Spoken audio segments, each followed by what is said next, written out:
Clock, and we are giving you a live look at New York City. Dallas-Fort Worth could pass New York City as the biggest metro area by the year 2100. Now, when I read this report by moveBuddha, a search engine for people who are moving, I had to connect with the company to learn more about this crazy prediction and what they expect for North Texas in 2024.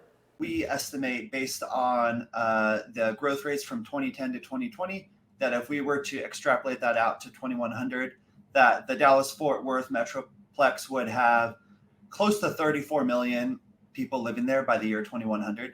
Joe Robinson with moveBuddha tells me this is one estimate. The company got that number by pulling massive amounts of data from their 500,000 annual searches, then back-tested it with U.S. Census Bureau data. Leading up to the pandemic, there were moves between states, but then we saw the pandemic push that conversation even further. People fleeing high-cost states to, better value states like Texas, Florida, etc. The latest data from the U.S. Census Bureau shows Dallas-Fort Worth Arlington is the fourth biggest metro area in the country, with a population just under 7 million and a 10-year growth rate of about 20%. Texas is very pro-growth.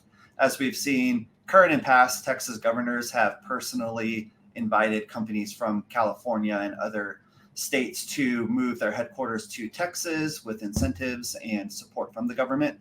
Where are people moving? A deeper dive into moveBuddha's data reveals Texas's top inflow cities in 2022, Salina, Prosper, and Weatherford made the top 5, all seeing over 2 times more moves in than out. We get people using the site who are planning to move a few months out, so we actually can get more real-time information and predictions about what's going to happen in the future.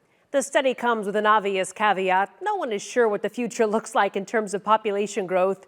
Why would this prediction not happen?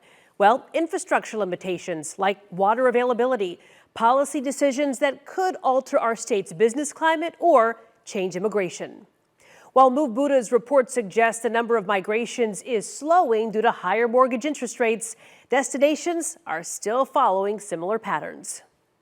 And guess what? That leads everybody here to the Sunbelt states in general. I think what was interesting is after the conversation, moveBuddha sent me over another study they're looking at, and that talks about the fastest growing affordable cities, and Burleson and Little Elm are on that list. Yeah, they are high up there. It is interesting, though, because you can drive between downtown Fort Worth and downtown Dallas, and you can see fair parcels of land that have not been developed yet, and you've got pockets like that all throughout North Texas, and then you add on the counties around Tarrant and Dallas County, and you see the room for growth seems like it's definitely there. It is there, and we've done a lot of stories too already though, where we're seeing little issues, well, not little issues, big issues with water and just the power grid and all those sorts of things. So there's a lot to consider moving forward. Well, and transportation as well. It's not like the traffic's getting any better. No, it's not. Anyways, thanks again to them. Really insightful study.